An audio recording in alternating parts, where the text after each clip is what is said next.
Hello, welcome, imaginary audience of the future. If anybody ever finds this, what is this? Episode 30. Uh, this is an experiment. Episode 30. Today is Thursday, December 9th at 8:45 p.m. I forgot. That was my. It's fizzy soda. Isn't all soda fizzy? I don't think there's any sort of like unfizzy soda. If it was unfizzy soda, it would just be juice. So that's how that works. Um, I didn't realize how much I missed this until I started doing it after not doing it for a long time. Kind of got deep into my feels yesterday. It's okay. It's a good thing. It's important to do that.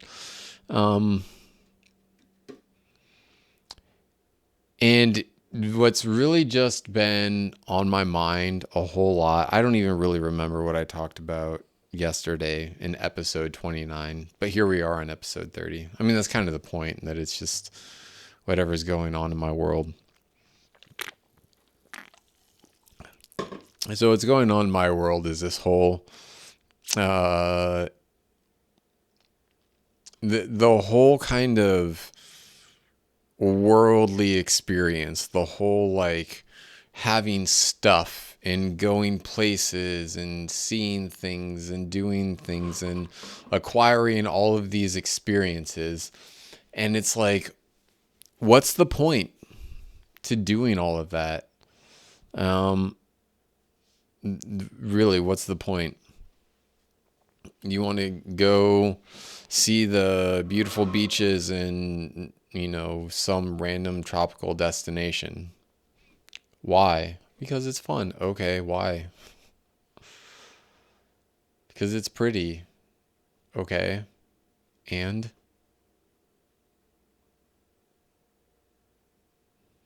yeah, like here's the thing. What does that ultimately do for someone? I go out to let me just, I'm going to put myself in that place. I'm just going to imagine for a second. I just hopped on a plane. Plane landed in Jamaica or someplace like that, and I'm out on a Jamaican beach, and it's like, oh, it's just so beautiful out here. The sand is soft and the water is blue, and the breeze is flowing, and the air is clean. I can kind of smell the salt in the air, and it's like, okay, cool. But why is that? Like, what is that? Why is that so great? And the thing is, it's by comparison. If you don't live in that place, then if you're not from a place close by the beach or whatever, you're from, let's just say, middle America, like me, right? The beach is like an escape. It's like, oh, this is like the world that I like have spent my whole life not seeing or whatever. And ultimately, it's because it's an escape. It takes you away from your reality. It's a break from your reality. Your personal reality, your life, your world, the world that you live in.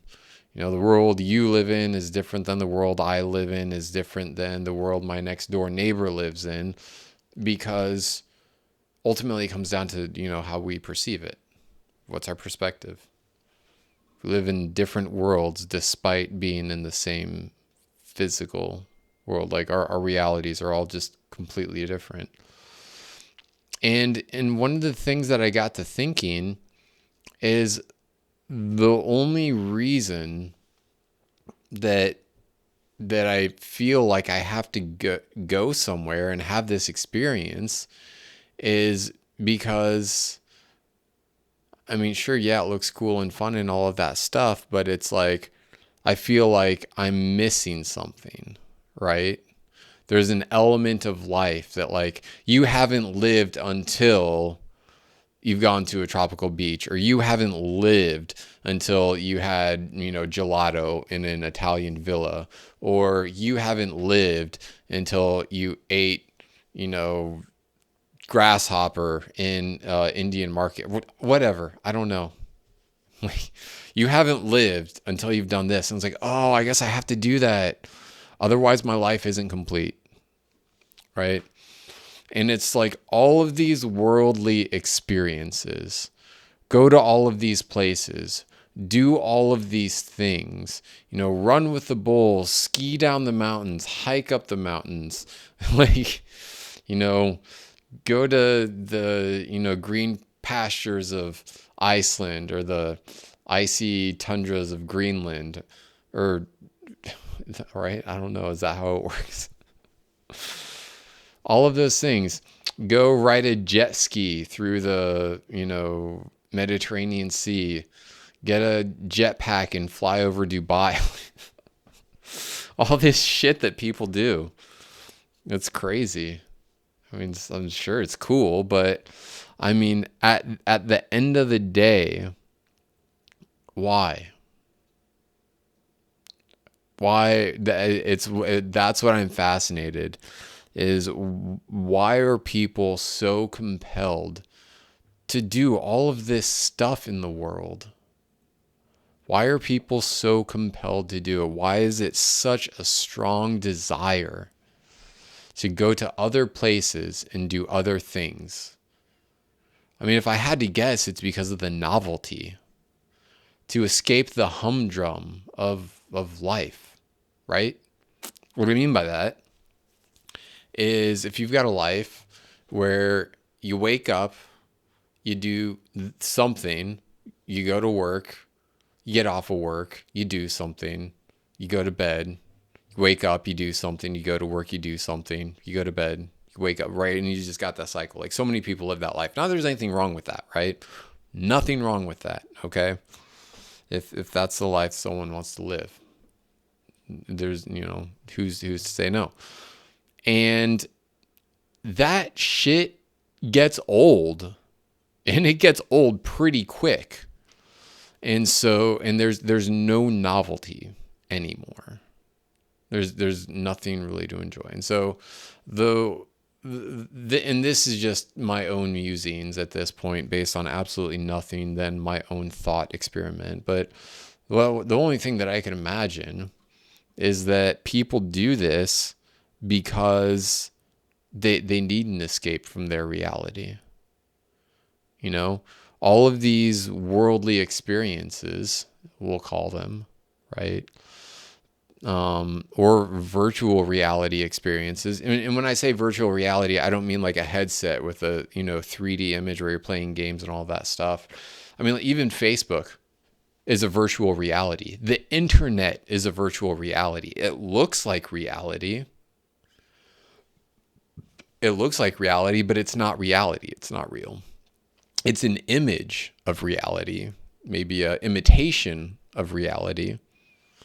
Someone recorded a video and they throw it up there. And so it's kind of like reality, because it's kind of like you're there, except for you're not. It's like a rerun of life, right?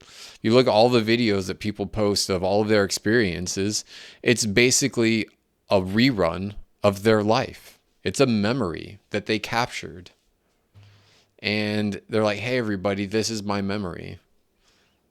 As if, their own memory isn't enough. And that's the other thing. It's like, okay, let me go take pictures and videos of me doing all of this stuff so I can show all of these people the experience I'm having that they are not, and they are missing out. Which drives a person, I see that, I was like, oh, that experience looks so cool. I want that. Why? Because this other person had it and it looks cool? What's it going to do for you? It's fascinating to me. And I put this into the frame of my own life. It's like, what are you working towards? What are you working for? What is it that, like, what is it that you want to get out of whatever work it is that you do? I don't know. I mean, you take away vacations and cars and, random little tchotchkes or pieces of art that you collect, or, just little material possessions, getaways where you go to some place never been to before. When you take all that stuff away, what else is there to work towards? If you're working to acquire resources, to have experiences, if all of that goes away, then what? Then what? Then what do you do?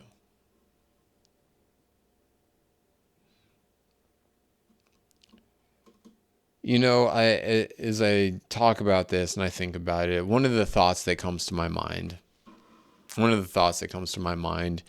is I think about, back when there was like castles and kingdoms and I think it's like surf, not surf as in like riding waves, but SERF, where there's, the plebes, the ones that live outside the castle that do all the menial work and all of that stuff, and the king rules all and all, whatever. Anyway, I think about that, and they're kind of trapped in that life. They don't have a way to get out. They don't have a way to go anywhere. If they want to, they have to walk there or maybe get a horse and a cart. And it's like their worldview was just so narrow. And I can only imagine that, the only thing that you would be able to default is to think, well, the rest of the world is like this too, right? Your perception is limited by your experience, right? The more experience you have, the more experiences you acquire, the greater your perception is of whatever you're experiencing in the future. You have some sort of frame of reference. But to what end? If you're gonna die, it's like I want to be able to die happy, knowing that I had a good life. Okay, so what's a good life? Well, I went all these places and I did all these things. And I feel like I, got the most out of the world or whatever. But something about that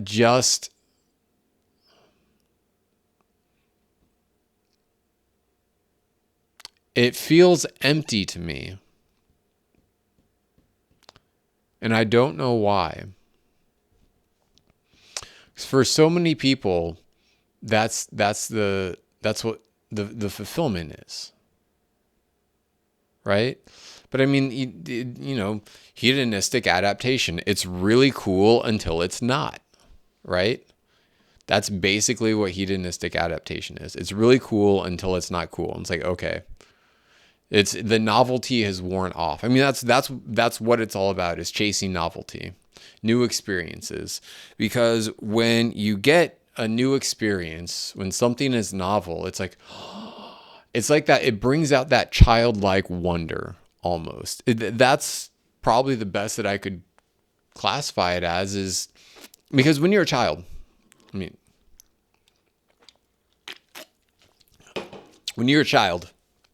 everything is new.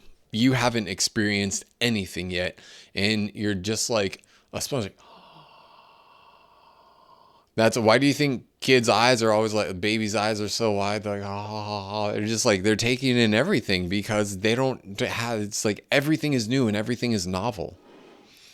And as life continues and the baby ages and becomes a toddler and becomes a child and then becomes a, prepubescent teen, and then becomes an actual teen, and then becomes an adolescent, and then a young adult, and then an adult, and then a grown ass adult, and as all of that stuff happens, there's less and less novelty in life.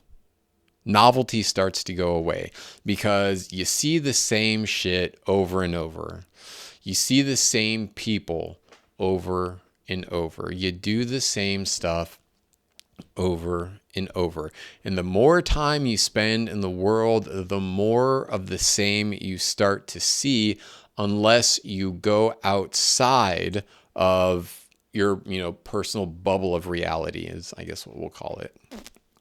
Once you go outside your own personal bubble of reality, then you start to get novelty again, right?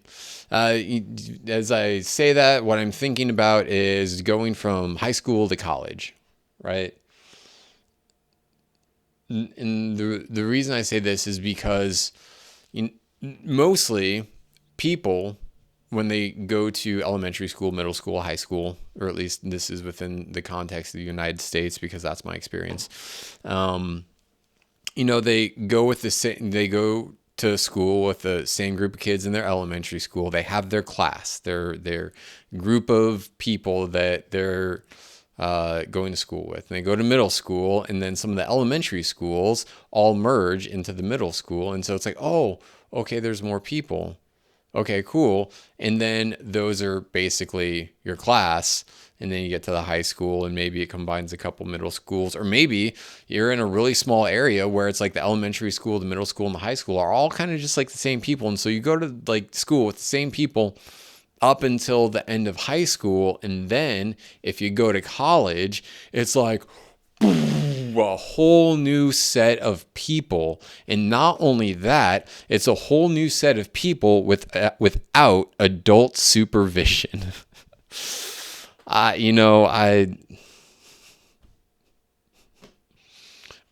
you put college in that context, it almost, it almost sounds silly. But that's kind of what it is. But, then what there is there's novelty in socialization. There's all these new people. I'm like, it's like, oh, my eyes are open to all these like diverse backgrounds of people that I had no idea existed.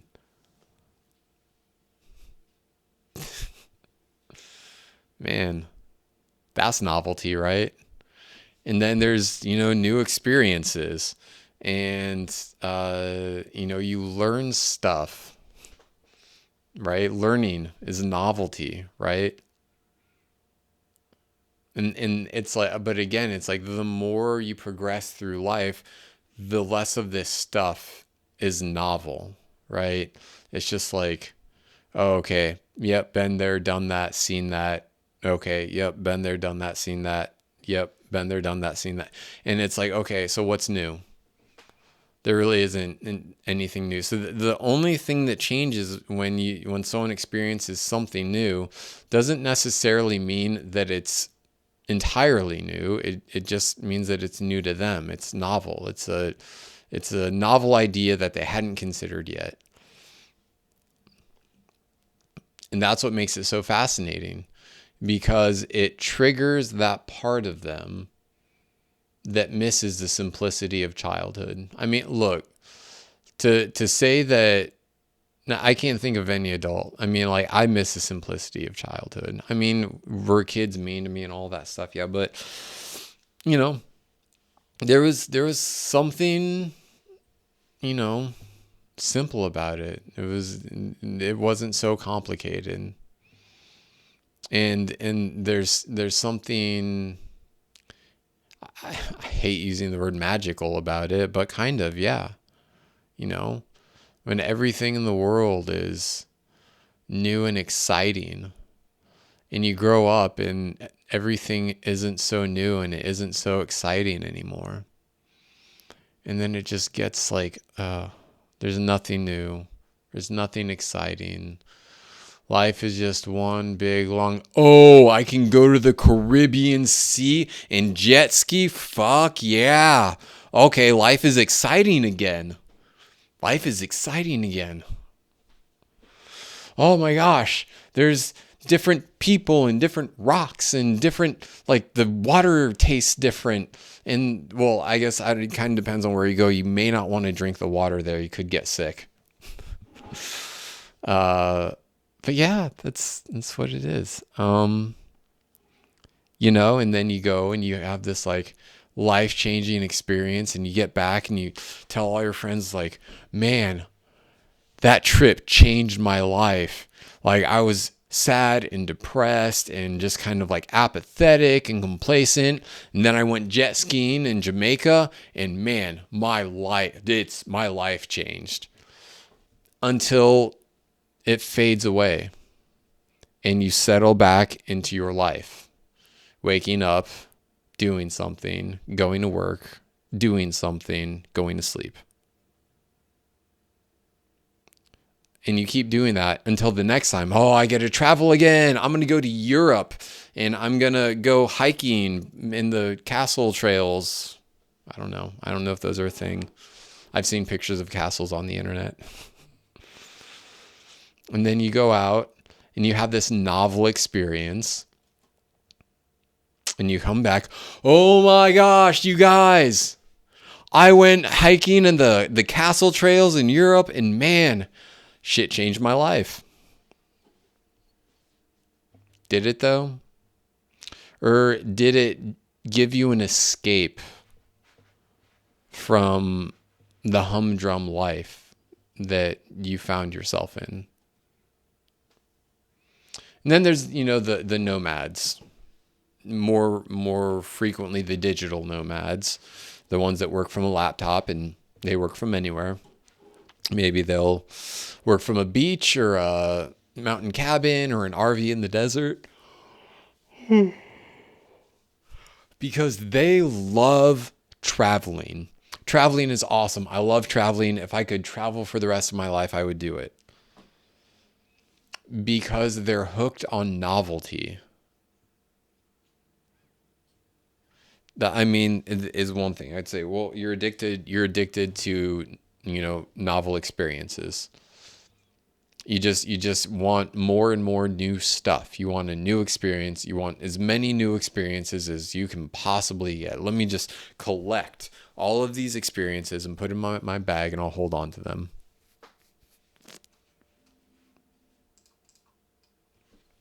I feel like this got darker.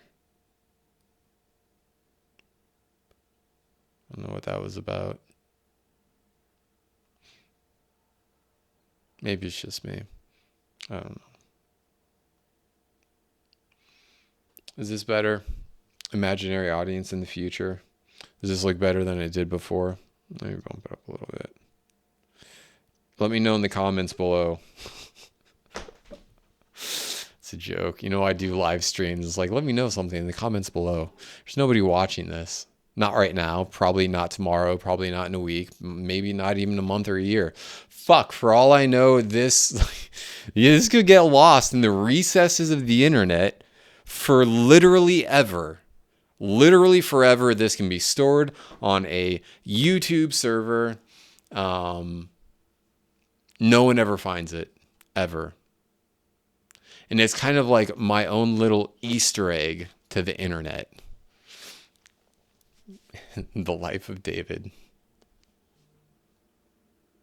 Can you imagine? Love to.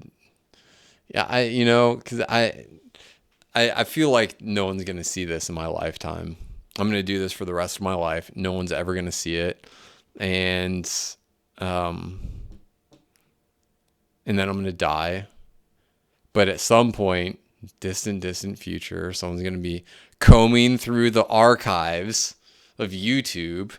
They're like, oh, what is this shit? Oh, dude, this guy from like the 21st century basically recorded all of his thoughts for like 50 years.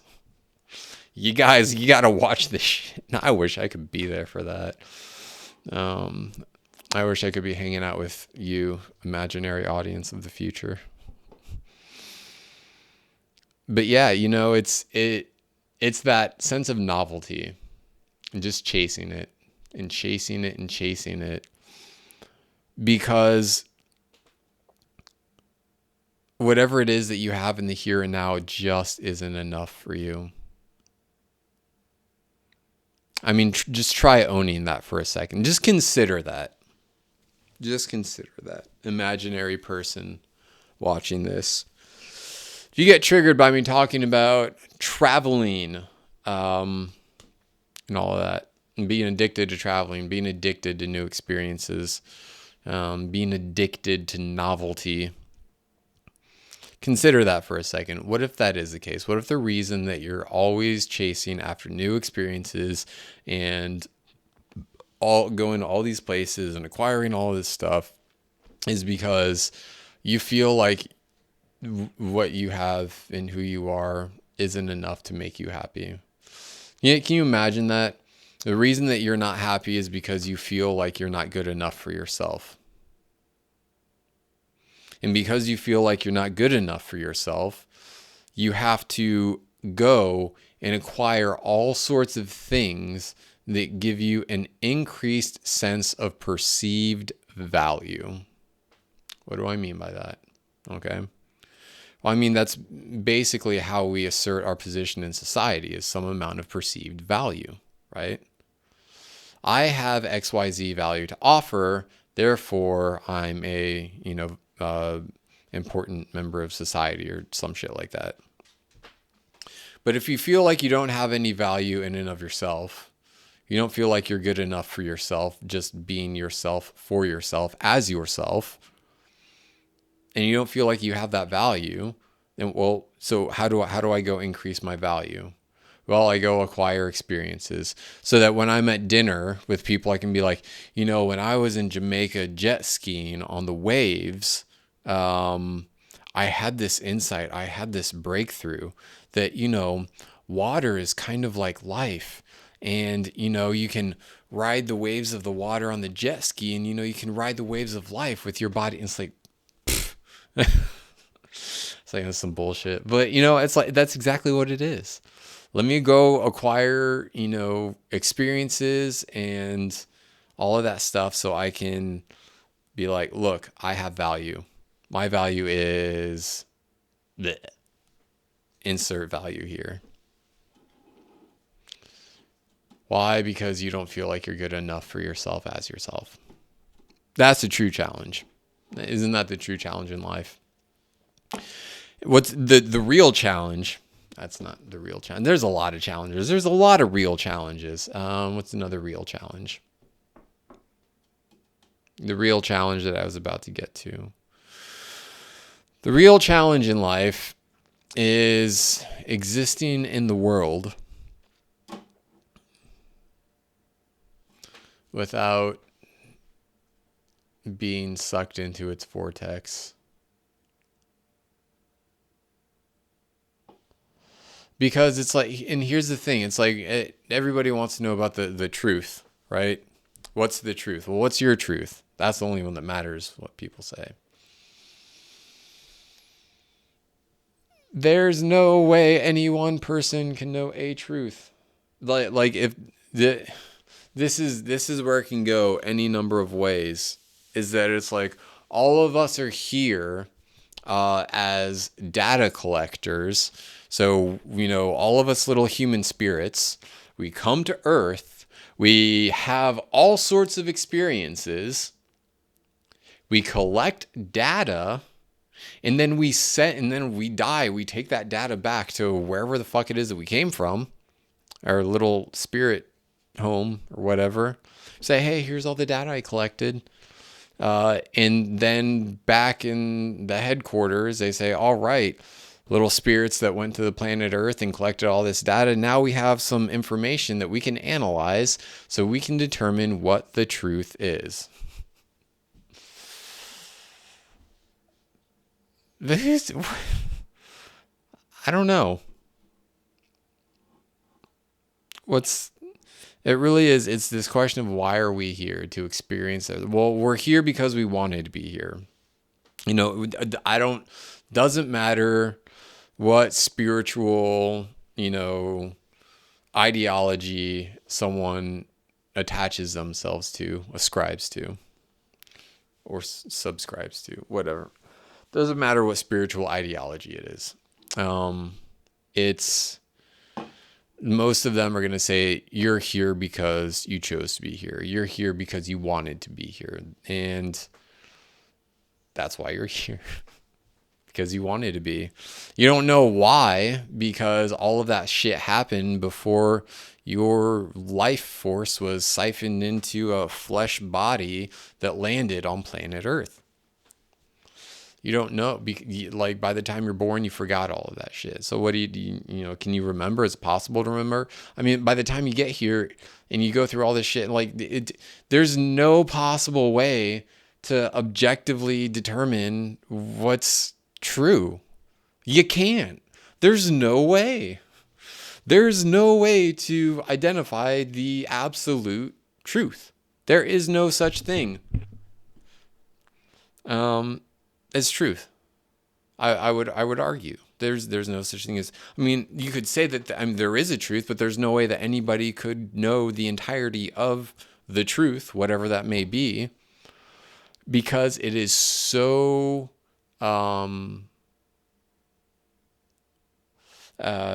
There's a word and I can't think of it right now. It's like it's so convoluted beyond anything that our minds could understand. And anytime that you think that you're starting to get close to it, like, oh wait, I think I figured it. Nope, gone. Something shows up and you're like, shit, I thought I was close, but nope, I wasn't. It was just a little chasing an idea that wasn't anything. So what's the point of all this? I've been ranting for 30 minutes about I don't even know what anymore. About novelty, about the truth, what drives us to want any particular thing, to do any particular thing.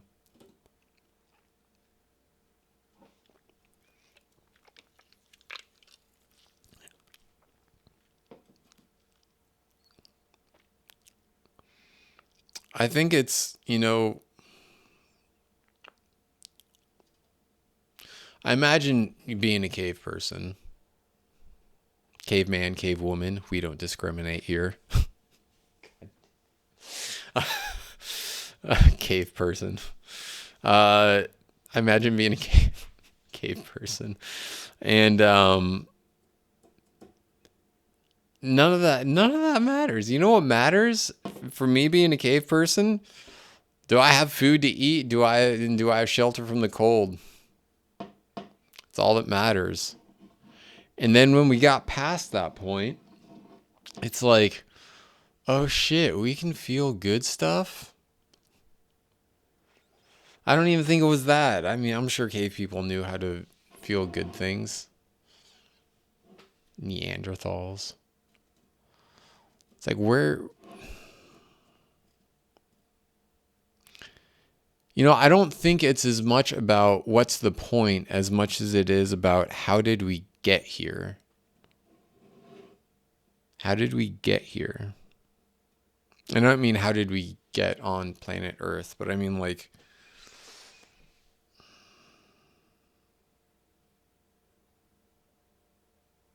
it's like that the question of if nobody said going to a tropical beach is the most amazing experience you'll ever have in your entire life. If nobody ever said that, would you have any inclination to go?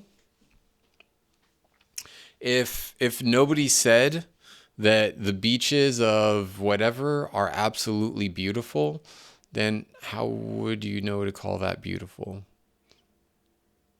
Right? I mean, beauty is subjective. Beauty is in the eye of the beholder. One person says the beaches are beautiful and another person says, well, what are you talking about? It's just a bunch of sand and water and bushes. Why would anyone want to go there? Why is it so beautiful? Oh, the sky is blue. Sky's blue here too, bitch. Like, look up. So why? Why go to the sandy, watery place with bushes? Well, there's wind and it's warm. It's, well, it's unless you live in one of the poles, it can be warm for a period of the year too.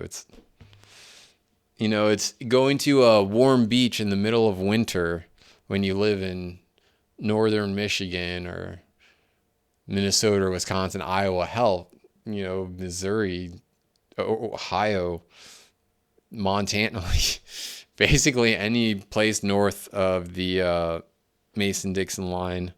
That was the north-south thing, right? Yeah. Any place north of that, when it gets winter and it gets cold and it gets snowy and icy. Well, yeah, the beach sounds way better at that time. Way better. Do I want to be in the cold or do I want to be in the warm? I definitely want to be in the warm, and the warm happens to be in a beach. So perfect. Let's go. Because that's way more comfortable than it is in cold, icy Iowa.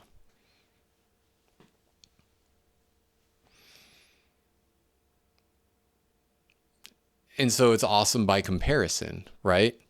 It's like sandy beach where it's nice and warm, or cornfields where it's cold.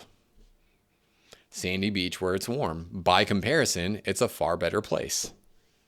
But what if we said, again, what if we said warm sandy beach where there's a hurricane that's about to blow through, or cold cornfields in Iowa where it's completely safe? Well, cold cornfields in Iowa because you don't want to get caught in a hurricane on a warm sandy beach. By comparison, which one's better? And people don't think about the fact that when they're making those evaluations of how awesome something is or how great of it is, well, compared to what? What's the context? Because I bet if you put the two different things in the same context, it's like, what's the point? I've even heard it from people that have, they've done that. They've done it where they go all over the world, all the different places. They see all the sites and they talk to all the people and they drink all the alcohol and do all the drugs and have all the experiences. And at the end of it, it's like, okay, well, what now? Right? Millionaires and billionaires that they get all of this money and they have a whole collection of fancy cars and mansions and they go all over the place and do all of these things. And it's like, I'm still not happy. Still not happy. Not a surprise because they're looking for happiness out there, not in here.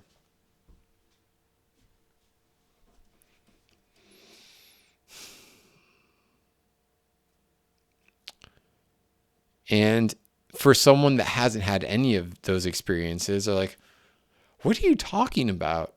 How can you go do all of that stuff and come back and be like, yo, don't even bother. Not worth it.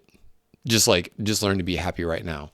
Because for someone that hasn't had all of those experiences, they don't have that same context to make that same evaluation of, you can go do all this shit, but it's not going to make you happy.